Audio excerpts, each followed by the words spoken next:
Welcome to episode 214 of the No Clue Podcast. I'm one of your hosts. I'm Tyler. I'm Mike. And we are back. The conference finals begin tomorrow. And We get a rematch of the bubble. rematch of the bubble all around, which is impressive. That it kind of speaks to how good those teams have been for this long. Good Yeah. foundations, um, good youth on all most of these teams at least. Well, the Where do you want Lakers, to? the Lakers had a wild road to get back here, They did. Yeah, they did. but They the other all teams got have wild been very trades. stable. hmm Lakers almost didn't even make the playoffs to get Right. to the Western Conference Finals. Is impressive. We can start there with the Lakers and the Warriors. Um, so the Lakers pulled it off in six. I think that the only reason why it wasn't more of a we didn't have more faith in the Lakers was more so because we had more faith in the Warriors, right? Yes. Yeah. I mean, I Um, talked about the five guys or the six guys that like could go toe to toe with anybody, mhm. and they didn't have that in this series. They didn't. And one issue was when you, especially in the playoffs with teams like this, you expect that your best player does what he's supposed to do, and then your next two and three best players, number two and number three, just have to contribute, just have to play their best game or play one of them has to play their best game. And the Warriors just could not pull that together for 4 games in this series. I think Steph, for the most part, played good in almost every game. But when it came down to everyone else, it was, here and there, they didn't know what they were going to get, if they were going to get anything. And, you see what Oh, happened. other than Boston and Philly, which we'll obviously get into, hmm every other series had a disgusting game six to end it. Yeah, it did. Like, I mean, New York and Miami, the game was kind of competitive, but we'll get into that. But hmm this game six, man, was such a letdown. It was. Like it was everything that's wrong with the Warriors throughout the season all came into one. Yeah, A I agree. horrible road team all year, and they didn't really show up for this game. Yep.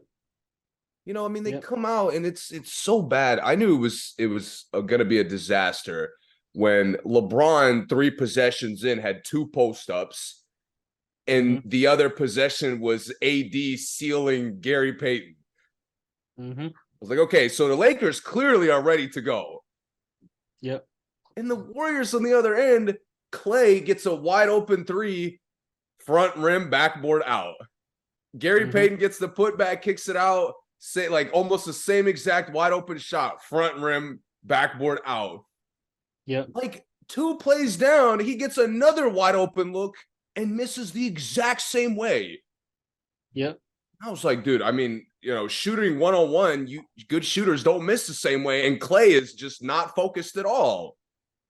Clay was atrocious in the last 2 games. I mean, it was God. even games, even at stretches where he shot well. Just overall, his shot selection was bad. He was missing wide open guys on the next pass. It was just bad. I mean, the last game, 2 for 12 from three, 3 for 19 from the floor. Only three Oh. field goals. The two of them were threes. And to be honest with you, that last game, he was getting a lot of good looks. Yeah. I mean, at one point, after the first quarter, I don't even remember the commentators, but I think they were 1 of 11 from three. hmm And the commentator was like, yo, of those 10 misses, 9 of them were great looks. Yep.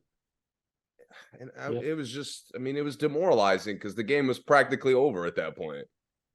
Yeah, it was. I mentioned the after the first quarter, the game was over. It was. It was. It was clear. And I didn't expect that, dude. Again, if the Lakers had, similar to game five, if they had just played a good game and just out executed them, all right. hmm But to come out that flat, I mean, it goes beyond Clay. You know, Steph was Hmm. missing great looks also. It took difficult layups for him to get going. It did. It did. And I mean, and he took a lot of threes, missed a lot of threes. Um, a lot of turnovers, obviously. Steph had a turnover issue throughout the whole series.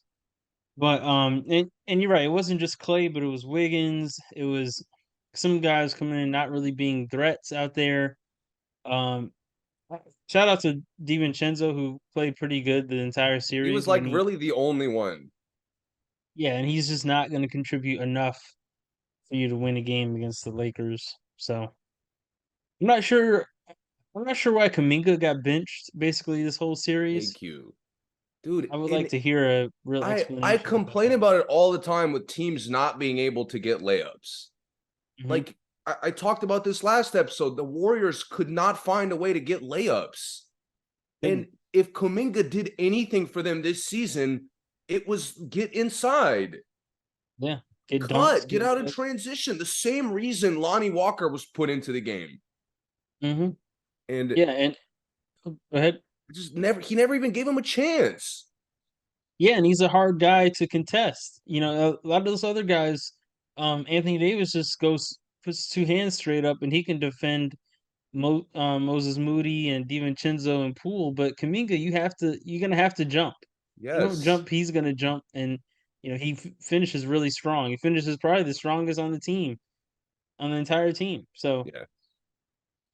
yeah, I thought that was a little strange. Not really knowing what you were doing with Jermichael Green this entire series. He started, he got a DNP. That I think that's kind of strange. Yeah. Um, and it's weird that the Warriors, to me, throughout this series, looked like they were struggling with their identity in the losses. Even the wins, which they won, spectacularly. Uh, it's still none of it looked as easy as they No. normally look when they are clicking. So I don't think it was because the Lakers are that good. I think it was more of them not playing Well, well. part of it is like Anthony Davis got to like live the dream defensive scenario where he could just roam. Yep. Like that's one thing like Denver won't be able to do. Like if they do that, they're going to be in trouble too. Like you have to make Yep. AD guard guys. Yeah, and there's no way that's gonna happen with Denver because inside they're so versatile. Um, Yeah. Yeah, we'll get more into the preview there in a second. But you're right. He could just chill. Draymond was only halfway aggressive. He wasn't taking a lot of jumpers, which normally opens it up for them more than I think they even realize sometimes. Yeah, and he But wasn't Draymond plays. focused either. No, he wasn't. He wasn't. He wasn't. So yeah, it was a rough game plan for them. What did you see in the Lakers? What do you think about the Lakers? I mean, LeBron coming out and going straight to the post. Yeah, I love that. I'm going to be honest. attacking every single mismatch. Yeah, and Yeah. LeBron and AD set the tone early that these guys are little and like we're just going to relentlessly attack them. Yep. I mean, it got to, and I knew it was bad beyond LeBron and AD post sealing or posting up guys. Mhm. Like a few minutes into the game, deloading just came down, cleared it out, and posted up Steph. Yep. And I was like, yo, I the was just about to Lakers are, say, are locked in today. yeah, D'Angelo Russell really showed a lot of consistency throughout this series. Yeah, It looked like he really found his footing with the team. He was hitting really tough shots. He makes everyone on the other team kind of off balance with his offense because yeah, it's so smooth. He comes around the pick and rolls, and it looks like everyone's open when he has the ball. So he looked really, really good. It wasn't even about the scoring, it was just about how much of a threat he was out there. yeah. And like Reeves was a threat the whole series, even though he didn't play Yeah. well early on. Schroeder was really tough to deal with. Like Steph had to work hard to get off of him. And Yep. then on the other end, he was making good plays, taking good shots. Yep. The Lakers, I mean, this was very similar to the way they closed out Memphis. It was. It They definitely really was. focused, they took command, won a road game early, and just took care of business from that point forward. Yeah, And probably the MVP was Darwin Ham of the series. yeah, he was. Yeah. I mean, the how he adjusted guarding Steph, like who he picked to sub, whose minutes decreased. It Mhm. always felt like a good move. Yeah, I think we mentioned this last podcast, but you could really see his strategies change every Yes. game. You could see how the game planning was for the Lakers before every game, win or lose. Yeah. You saw that they made an adjustment coming in, whether it was a rotation adjustment or a position adjustment, set adjustment, anything like that. And then defensive assignments changed every game. It felt Yeah. like for the better. And So it yeah. threw off the Warriors, like, you know, even in the wins, it was just shooting lights out, Hmm. which, in the losses you see, that's not a dependable way to win. Right. Right. Um. Okay, let's transition right to the Nuggets and the Suns. Another disgusting game 6. Yeah, and I don't think we were really surprised by this ending, right? I was surprised how like Jokic took complete control. Hmm. And I'll give him credit. Like the Nuggets didn't really impress me overall that much, but Yeah. Jokic those last 2 games was clearly the catalyst for everything the Nuggets did. He was Hmm. clearly the hardest mismatch on the court, Hmm. and he just played all around really well. I even thought he made good defensive plays. I think so too. Yeah, I agree. Yeah. But I mean, as far as Phoenix goes, like after what happened last year, we let Hmm. it happen again. I mean, I think last year was much more of a choice than this year, but yeah, it's pretty rough. It was rough for Cameron Payne to outscore Durant and Booker, um, basically combined, is sick, outrageous. sick. Like Booker had 12, Durant had 23, Payne had 31, 6 rebounds. He out rebounded Durant in this game. So And it's and that's how funny. I you mean, Monty's already been fired, so yeah, um, everybody felt like it was time. yeah. To be honest with 2 days you, after the and series ended. this is a complete conspiracy for me. Hmm. This probably isn't true, like as far as Aiton goes, Hmm. but I think he could have played this last game. Like if he really like wanted it and was it mattered to him, he could have Yeah. played. Yeah, maybe. And Yeah. this is my conspiracy why. They lose Hmm. the finals because Monty leaves Aiton on Giannis for the whole series. Hmm. They lose last year because he leaves Aiton to get cooked on the switch the whole series. Hmm. And now, third year in a row, He, he leaves him on an island to guard a 2-time MVP. yeah. And he's getting all the blame for them not playing well, which is completely Insane. unfair to me. Yeah. Look, again, he has character questions like in a new setting, I think we'll really learn a lot about him. Yeah.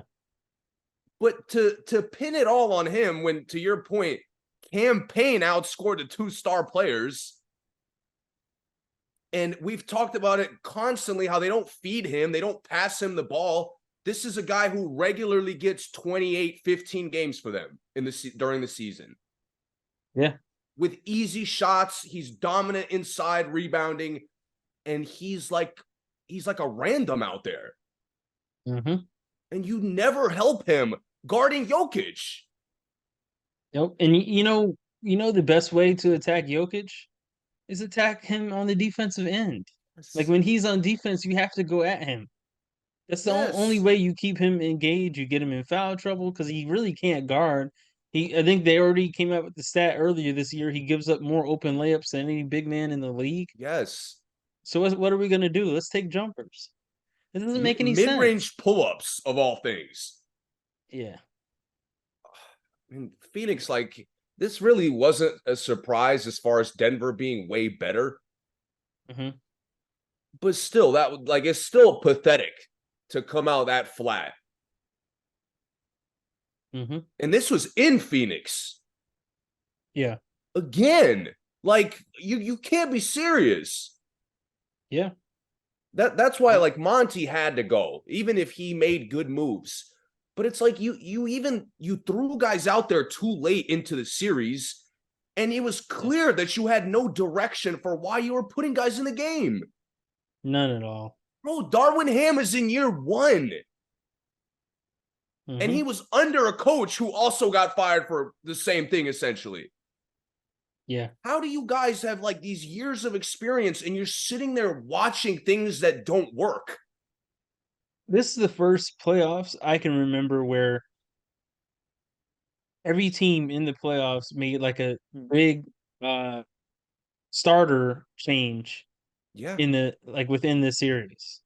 Mm-hmm. Like the Suns did it, the Nuggets did it. I mean, the Nuggets didn't do it. The Nuggets are the only team I think that didn't do it. Warriors, the Lakers, the Celtics, 76ers went back and forth. It, I mean, I don't know what that really says, but I thought that was kind of interesting. Can't remember the last time like teams were switching their starters all the time throughout the series. But I just hate like with Phoenix again, it felt like pointless. It did, yeah. There was no structure. It wasn't to like the Lakers and Warriors, every adjustment in lineups was to match up differently. Yeah, and then when the Suns did it, it was a personnel change, but no strategy change, no coverage change, or anything Bro, like that. It was in like, what universe is my man better than Torrey Craig? oh, The dude who he plugged in as a starter, who I can't think of his name for some reason. Jock Landale? No, no, no, no, no. The Uh, smaller guy. Oh, Okogie. yeah, Okogie, yeah, He benched Torrey Craig for Josh Okogie. That was the yep, dumbest move I've seen these playoffs. yeah. And then he ended up, ending with Shamit at starting. So, Like Shamit won you a game, and you couldn't get him yep, shots the rest of the series. yep, Like it was just bizarre how Monty literally left it in KD and Booker's hands. mm-hmm, Like we talked about it last time. If Booker shoots 75+%, maybe Phoenix can do it. mm-hmm, But did we believe that that would happen? Absolutely not. yeah, And clearly, Devin Booker cools off. Denver actually engages him and makes him work a little bit harder. And Phoenix is disgusting. yep, So this whole narrative of like, oh, give Phoenix an offseason to retool around Durant and Booker. Are we not going to talk about how they played like garbage? How Durant was garbage essentially the whole series? no, they're not. I I can didn't answer I didn't that. They're see him not going getting to talk double about it. teamed. No. Booker, I was begging them to double. With Mm-hmm. Durant, I was like, keep doing what you're doing. Yeah, he was kind of self-checked throughout this series. To me, I mean, he made some shots and he scored, but he wasn't affecting the game that much. I mean, in their wins, he was much more engaged defensively than in their losses. Mm-hmm. Like, you can't, like, you're in the playoffs. Denver has threat. Nobody on Denver is like a weak link. Nope. Again, in the second round, how many teams are you going to find with weak links? Very, very few. So, Phoenix to me overall, KD was horrible. Monty was like even worse. KD didn't look like he had any playoff experience in this series to me. Oh, honestly, Bruce Brown, like Aaron Gordon outplayed him in game one. Bruce Brown outplayed him in game five. And Cam Yep. Payne outplayed him in a closeout game. Yep. Like, what are we talking about upgrading the roster for? Yeah. And how? Like, what do you Like, do? how? Just get a bunch of Who are guys you that gonna you're get? still not going to pass it to? Yeah, who are you gonna get that's gonna guard Jokic by himself? Yeah, and be okay with never getting any shots on offense. That's what I'm saying. Like, Yeah. Aiton quit, and you could question his character for quitting. Hmm. But bottom line is, this is the third fucking year he's been set up to fail. It is. I It mean, is. it's not an accident that he hates Monty Williams and nobody gives him shit for that. Nope. Because people understand why. Hmm. Surprised Monty didn't fucking blame him for not playing. Like, yeah, you got spanked. Ayton wasn't there. You blamed him last year. Hmm. What's the fucking excuse now? Yeah, well, interesting to see where the Suns go coaching wise. Very. Probably Steve Nash. That's actually stop. Stop it right now. No, Absolutely not. There's no it makes shot. sense. It makes sense. I'm not Durant's even. there. They're in Phoenix. That to me is a move that matters. Like upgrading the roster, unless they do some massive trade or something. Like, I don't Yeah, really care. But getting a coach that I trust and I've seen succeed in the playoffs, yeah. that's all I'm asking for. I don't see that happening. Well, I mean, I guess they can get whatever coach they want, but I don't know how much the coach is gonna change. And Durant, people are underestimating how hard it is to coach Durant. Durant has had coaching problems his whole career. I mean, he thrived under Scott Brooks, who just let him do whatever. Yeah, that's the only time. That's the only time he hasn't really had an issue with the coach. And even on the Warriors, I mean, he stuck around, but he didn't like how Herb basically took everyone else's side. At least that's what it seems like. Yeah. That Durant had an issue with the brotherhood that was the Warriors, and he felt like he was, on the outside of that, even with the coaching staff. So, you know, it is what it is. But I'm definitely curious to see where they go as far as coach goes. Yeah. But now, like, next year, I mean, I pray that the casual fans are finally going to look at KD for what he is. Me too. I hope Like, so. he has failed as a duo every year in the league. Like, from Yes. 2011 on, outside of his three Golden State years, he's been Hmm. a duo with one other guy, and it hasn't worked in the playoffs. Yep. So, like, they can't. It's not going to work. Right. Right. You want to preview the next round, or you want to go to the East? No, let's preview Lakers Nuggets. Right, Lakers Nuggets. Um, we mentioned we were talking about AD, forcing AD to play defense. The Nuggets, I think, will be really good at that because they have so much versatility at the power forward spot, which is like really no player on there is a true power forward, but everyone kind of can play it. They have like Michael Porter Jr., who's 6'9" or so, Aaron Gordon, who's about 6'9", and Bruce Brown, who drops Plays down low. plays like he's 7 feet. Yep, Jeff Green is always a threat Yeah, to shoot or dunk. So I I don't really see a scenario where AD is even going to get a chance to rest on defense, which is good for Denver's yeah. um, sake. Yeah. What do you think? I don't know, man. I think the Lakers have just been too physical for everybody.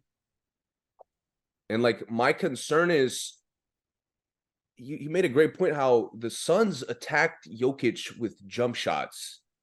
And, Hmm. like, that's so dumb, considering, like you said, he was historic at giving up layups. Yeah, And to me, like, the Lakers are gonna feast on that. I agree. Like, when he switches on the guards, the Laker guards are not settling for mid-range pull-ups. No, they're not. They'll take them in rhythm and knock them down too, but they're going to get to Hmm. the paint. They're going to get the lob threat going. They're going to see AD on this. Now AD sealing small guys. Hmm. Man, the Lakers' versatility, like, I just don't see a sustainable way for Denver to keep up.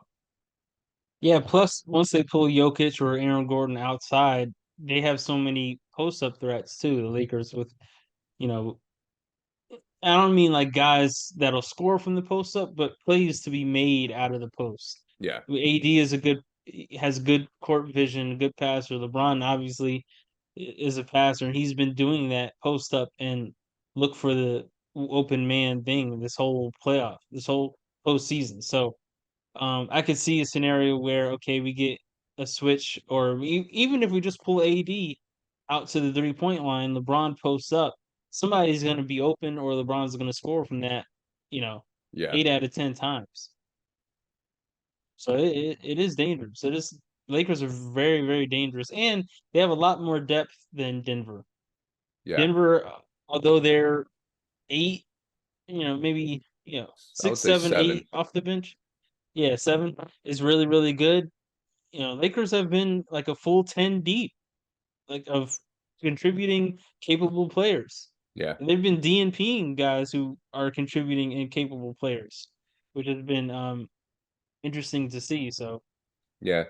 I yeah. guess my hope for Denver, and this is probably the only way I see them winning the series, Hmm. is like Porter Jr., Murray, and Jokic got to play well together. Yeah. And they don't got to go nuclear together, but throughout the playoffs, like they really, all three of them haven't really played well together. Hmm. And they're going to need that in this series. Yeah, they're gonna need at least 2 or 3 games. You Like know. you're going to need your top 7, 8 guys to be consistent throughout the series. Like the way they slipped up against Phoenix, the Hmm. Lakers will dominate them Yeah, I agree. if that happens. I agree. That's another thing that's tough. Like the Lakers are coming in significantly more battle tested than the Nuggets are. Hmm. To me, Memphis and Golden State were two of the better teams, and the Wolves and Suns were two of the worst teams, Yep. especially in hindsight.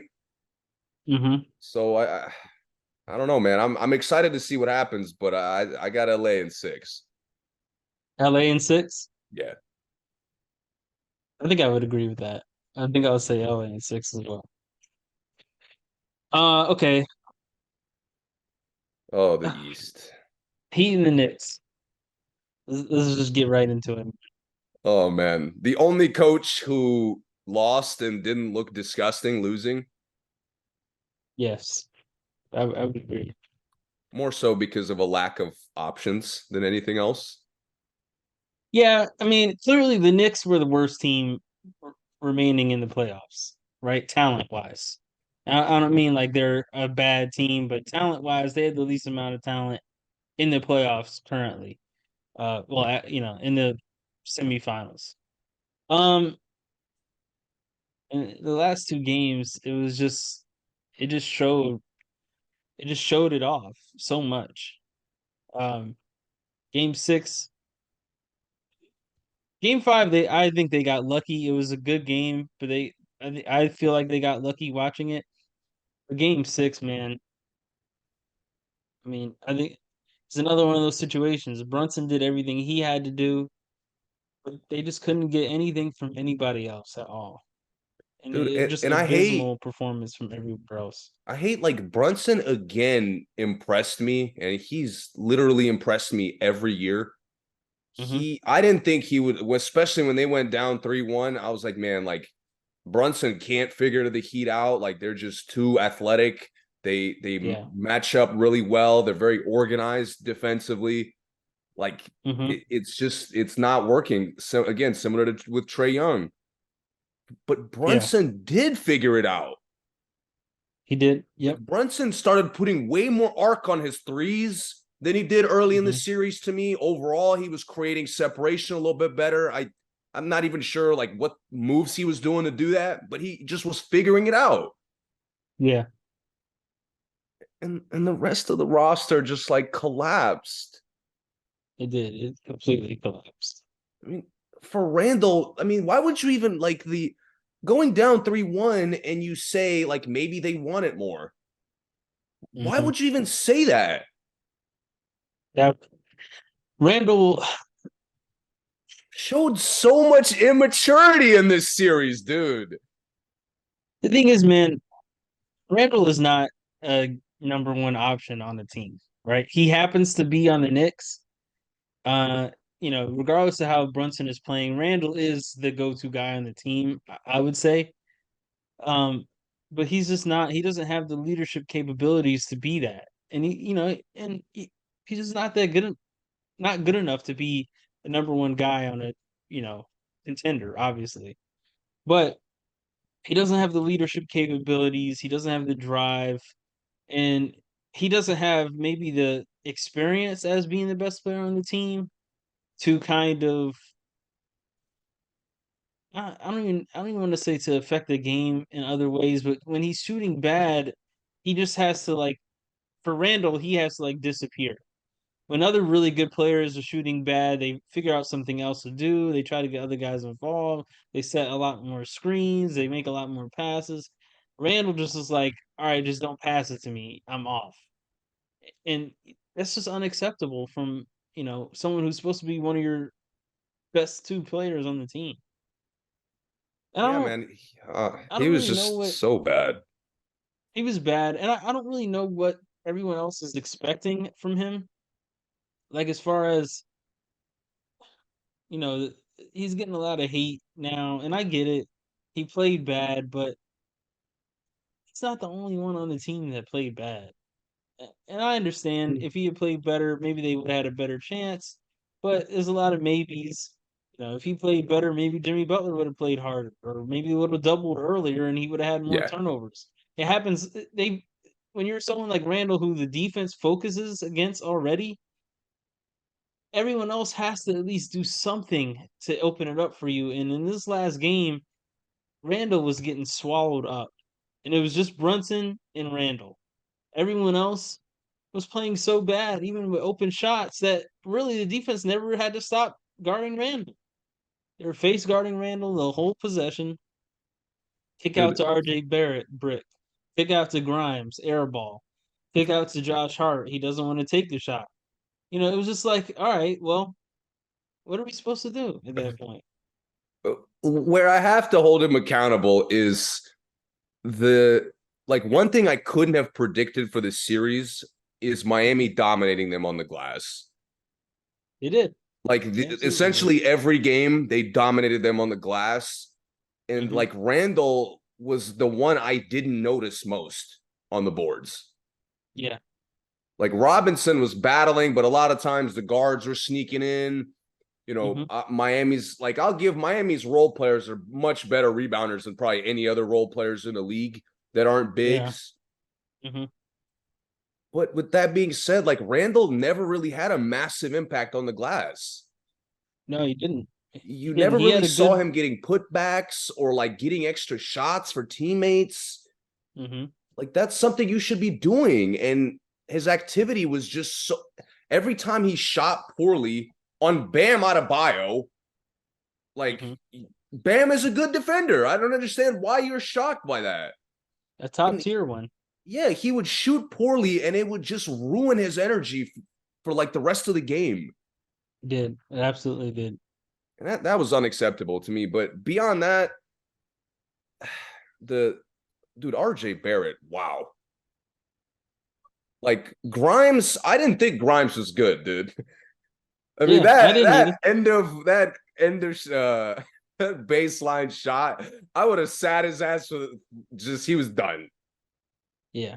The fact that No. he shots off after that, honestly, Thibs, I'm not sure why. Yeah, but and behind the curtain here, I texted you that. That was in the second quarter. I said Grimes sucked. That wasn't even. That was way before he even took that Yeah. air ball three. Yeah. That was just the icing on the cake. I was so upset with how Grimes was playing in the first half of the game. And it just, I mean, I really thought he wasn't capable of competing at this high of a level. But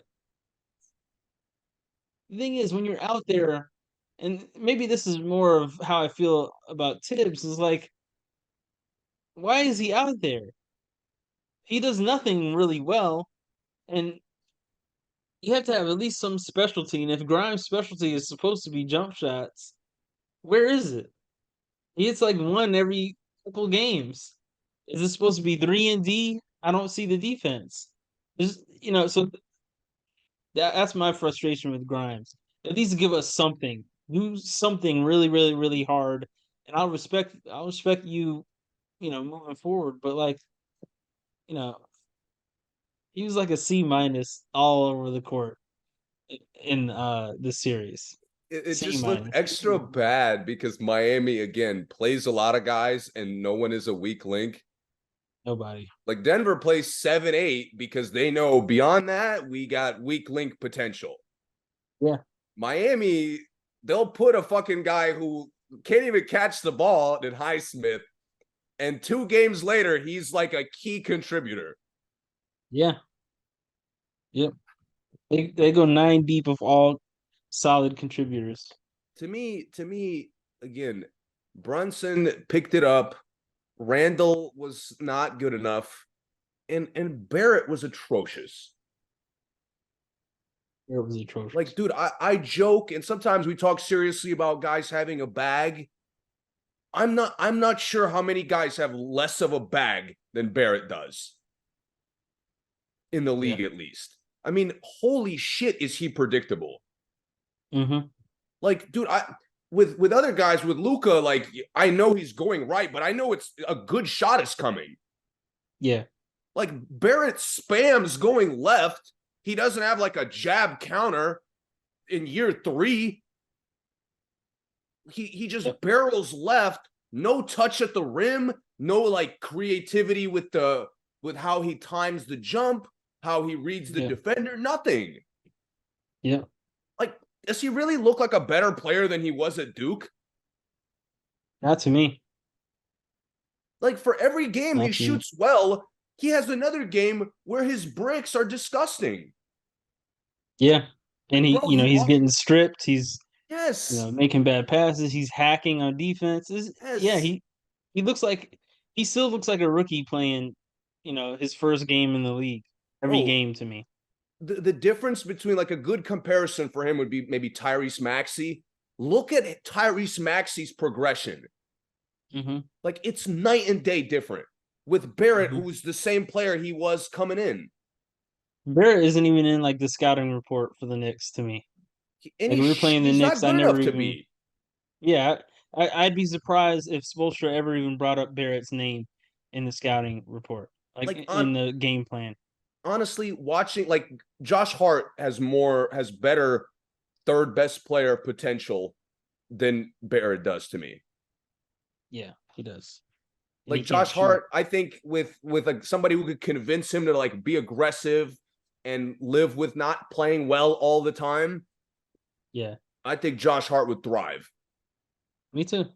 And again, like when Josh didn't shoot well or the game wasn't going well, he was still noticeable on the glass. He was still cutting, still trying to make shit happen.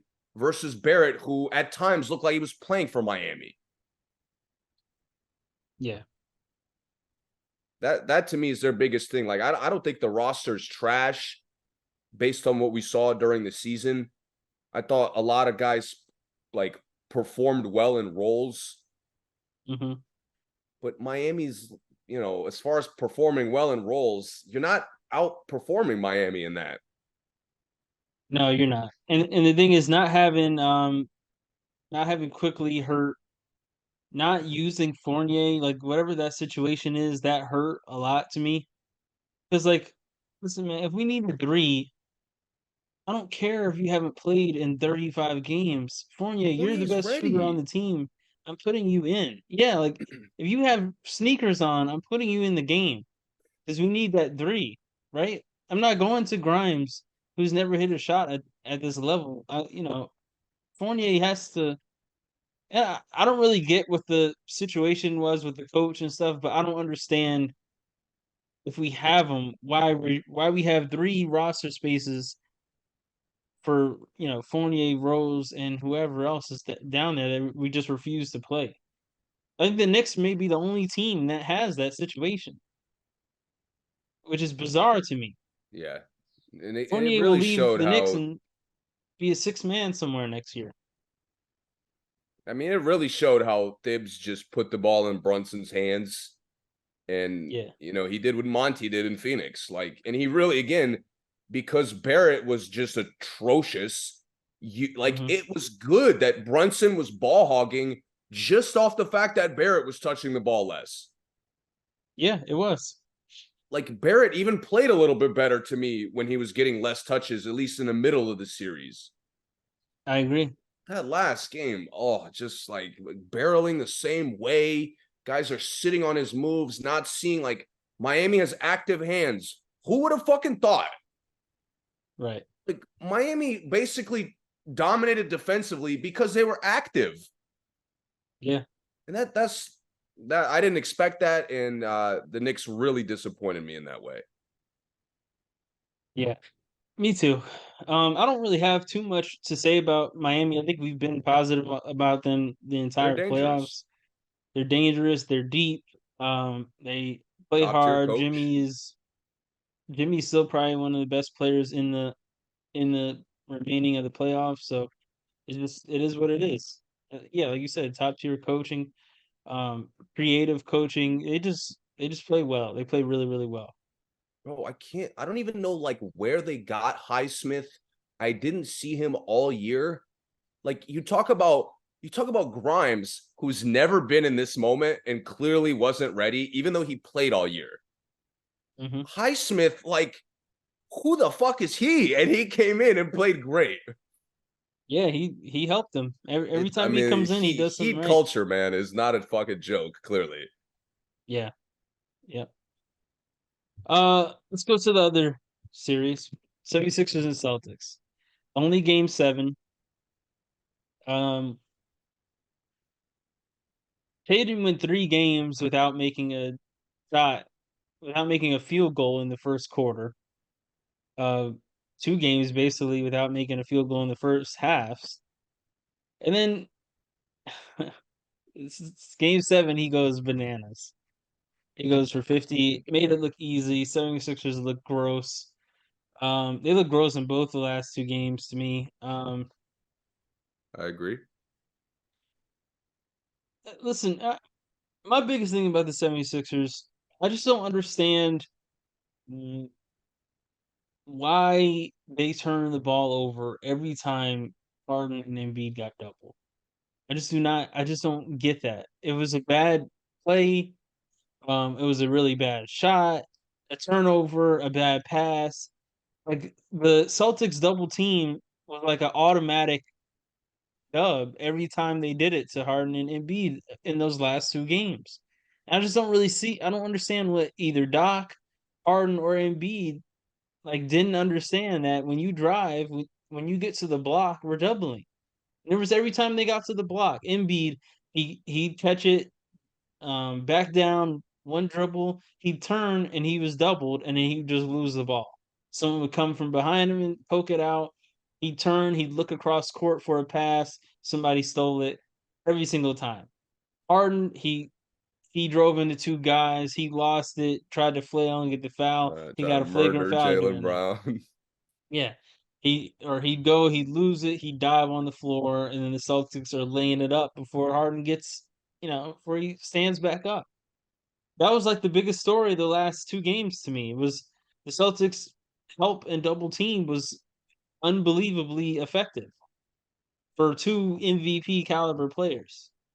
I mean, well, 2 MVPs. I shouldn't even say MVP caliber. There are 2 MVPs. Two So MVPs. yeah, so that One current this year's MVP. yes. Yep. So Boston again. I don't really have much on them. They're so unpredictable, kind of like Miami, and yet so dangerous. Very similar to Miami. If anybody, I can't imagine people predicting this series not being 7 games mhm, incoming. So Boston, I didn't really learn anything from. Uh, I still don't believe in them. Before, I didn't believe in them against the Warriors. Now I just don't believe in them to go through the full playoff run.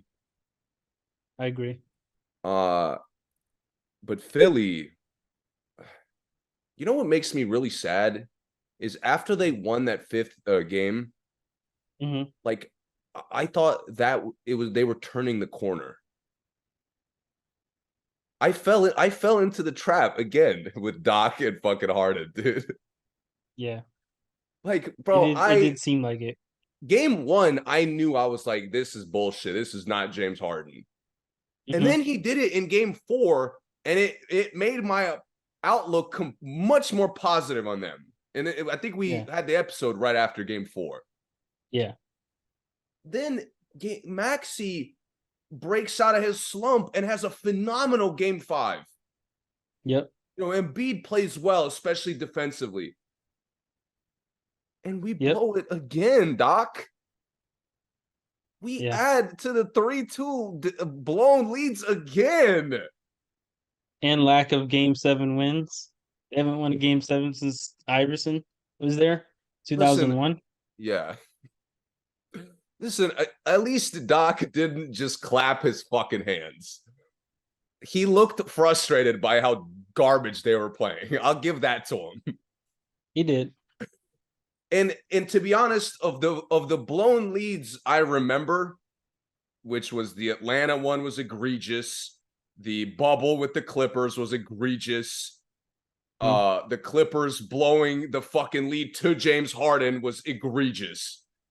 Mm-hmm. This one, like, was probably the least his fault Mm-hmm. of all those. Yeah.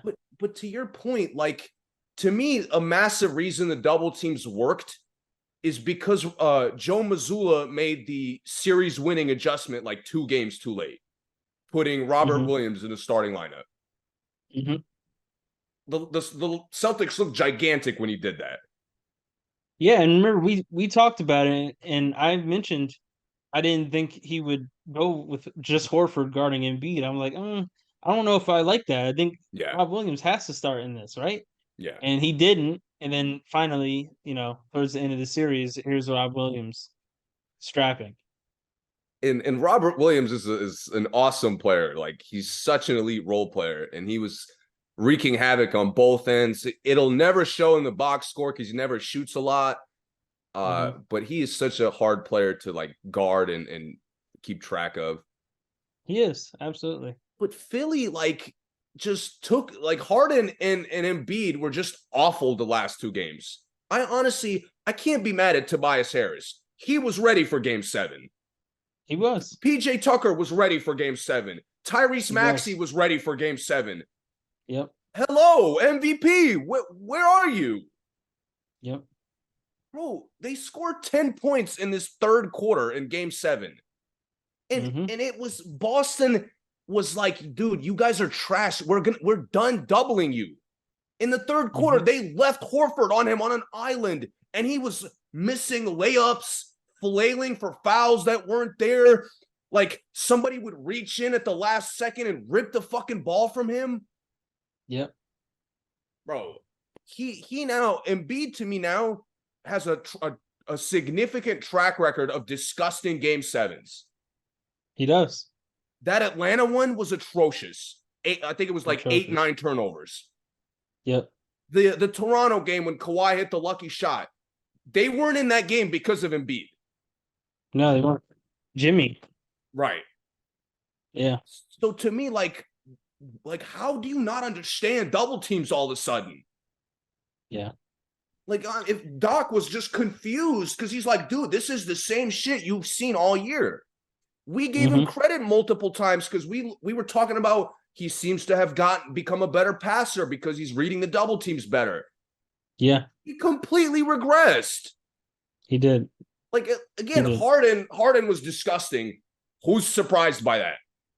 Nobody. Nobody should I mean, be. Doc, you let him hang out at the fucking strip clubs during the series. You really were surprised that he's inconsistent? I don't have a Yeah. problem with that. Maybe you fucking should have. Again, I said it last time. I'm saying it again. Another thing I didn't like, I don't know if it was Doc or Harden or Embiid or whoever. I don't like that nobody moved. Like nobody moved when the double teams were coming. No, Like there was no back doors. There was no handoffs. Like nothing. when the doubles were approaching, I didn't see anyone moving. They were just standing there in the corner waiting for him to pass it to him. and Boston was just standing there waiting to pick off the passes. Yes. So I mean, what can you do there?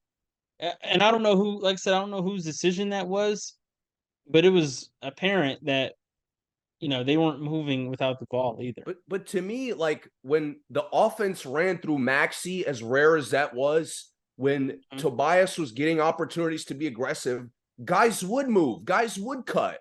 To me, Mhm. Harden and Embiid, Harden didn't cut once this whole series. No, you didn't. Not one fucking cut. His one play was stealing the first fucking horrible outlet by Smart and getting a dunk. Mhm. That was the only energetic play he had the entire fucking game. Yeah. But again, with Harden, we have a fucking 9-year track record of this. Yeah. I'm honestly surprised Harden didn't have double-digit turnovers with the way Boston was in passing lanes. Me too. Yeah. Like, and Embiid and Harden were so atrocious. And then Embiid makes it so much worse by talking about everybody needs to get better. Yeah. How can you say that?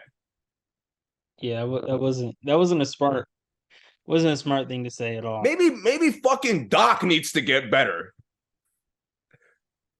Mhm.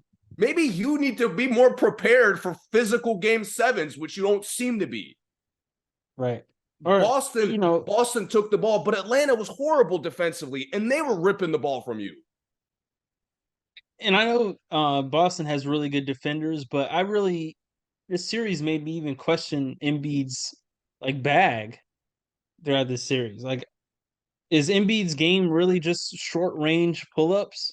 Like, is that really all his? His touch around the rim didn't look that good this series.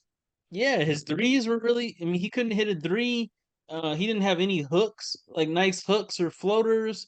It was just like, oh, let's just shoot a in the paint pull up, and he shot a bunch of them, and his touch looked beautiful on those, and they silky smooth when he shot those, but everything else wasn't there. No, Did he dunk in this series? rarely. Like Yeah, so I maybe mean, once a game. yeah, so that's that too, and I get it, I get it. Boston's defense is good. Embiid is dominant, but he's not Shaq. Like, we're not talking about his. He's not supposed to be like unstoppable, but we needed more. Obviously, we just needed more. All right. Yeah, man, he's the MVP. He was Yeah, destroying Boston during the season games. But all of a yeah, sudden, he's not used to double teams. right. Like, no, he just played horrible.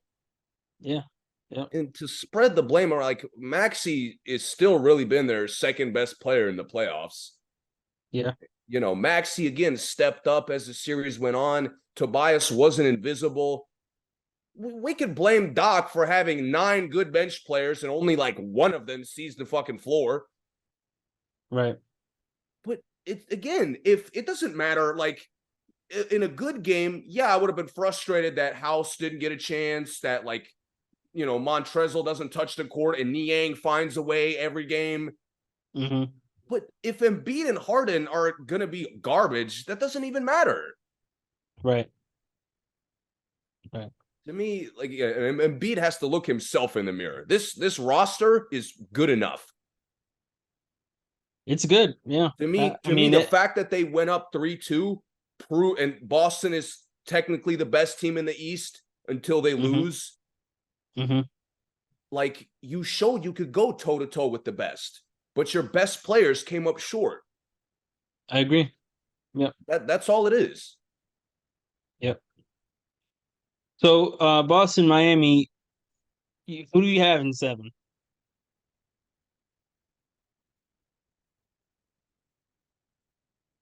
I'm gonna say Miami this time. I got Miami in 7 as well. I, I don't know. I just trust Miami significantly more based off what I've seen in these playoffs. I do too. I don't think Miami makes a lot of mistakes. I think if Miami is gonna lose, it's just really gonna be because they didn't shoot that great. Because everything else for them is consistent. They don't turn the ball over much. They play great defense. They get everyone open. But if they just don't hit the shots, they just don't hit the shots. But I think all the other stuff is like a constant. And I don't know if Boston has any constants other than them having like good help defense. But you can't really help against Miami because they have those knockdown shooters. And And Miami's like role players are so dangerous. they are. That's They one are. thing they proved against New York. Like if Strus was talking about, if he was talking trash to the fucking bench. Yeah, and they proved that a lot of those guys were more dynamic than maybe you see in the regular season. Like Caleb Martin can also hit I'm threes. gonna be honest, Uh, he looks dynamic every time he's on the court to me. I mean, he does, but I think in the during the season he doesn't take as many threes, maybe, Yeah. and he doesn't hit as many big ones as he did in the series. So now you're saying, okay, he can hit threes at a playoff level. Strus is catching alley oops, like catching lobs and getting dunks. I mean, they're just showing like they have guys who can do all kinds of things, and Celtics do too. But it's tough to be ready for something like that. Um, but I'm yeah, I mean, curious Celtics are gonna how get some wins. Obviously, we both got it 7. So yeah. I'm curious like how Miami defends Tatum and Brown mhm, because that's one like I actually think Miami isn't built that well outside of Jimmy to mhm, guard those two guys. And yeah, that to me is kind of how they lost last year. Like specifically Tatum. Tatum played really well for 4 games. And that kind of mhm, set him over slightly. It was a great series, like it will be this year. But mhm. again, like you can't allow Tatum and Brown to get whatever they want. Yeah. Especially if you don't have like guaranteed scores to come back at them with anything. Like I think not Yes. having Hero and Oladipo makes that even worse because Yes. okay, let's say Tatum and Brown are getting whatever they want. We have no one else to get a lot of points other than Jimmy. No one else that could really get their own shot on the team other than Jimmy. So, um, just to add to your point, but I agree with you. They don't really have a straight up matchup. Jimmy can only guard one of them at a time. So, Yeah. I and I just don't think know it's if going to they're be even going to so want Jimmy. interesting. I don't even know if they're going to want Jimmy that engaged on defense. Right. Because So, to me, like Tatum and Butler are, I'm curious who kind of dictates the series more. And mhm, then both teams in a very similar way. I mean, they're different players, but like Bam has this weird ability to dominate, and it's not that like clear cut. mhm, And Brown is the same way where he'll only score like 20 to 25, and it's not like he's not really carrying the offense at any point. mhm, But like, whoa, he's making one move and getting a layup or a dunk every time, or he's just relentlessly attacking his matchup, or he's just getting steals and getting fast breaks. Like both Bam and Brown are so dynamic and are going to be so huge for who wins this series. I agree. I agree. Do you have anything else for today? I mean, You want to get into the coachings? Or I feel like like you said, we should wait till the off season probably for that. yeah, I'm hoping next episode Doc will be gone. Doc had the fucking nerve to talk about I expecting to be back. Yeah. Like, dude, Embiid and Doc really like ruined Ben Simmons as a human being and have learned nothing from that. I know. When in that situation, they had responsibility for their failures. They've completely broken Ben Simmons. They completely broke Ben Simmons and are like the two of them have gotten worse. Mm-hmm. I mean, for Yeah. Embiid to play worse than you talked about a campaign outplaying Durant. Like, bro, Yeah, Maxi, Tobias, and PJ Tucker all looked more prepared for the game 7 than you were. they did. Yep. So I was just sick, man. And I don't know how they're gonna move forward as far as leadership. Yeah, me too. Can't be I Doc though. agree. I agree.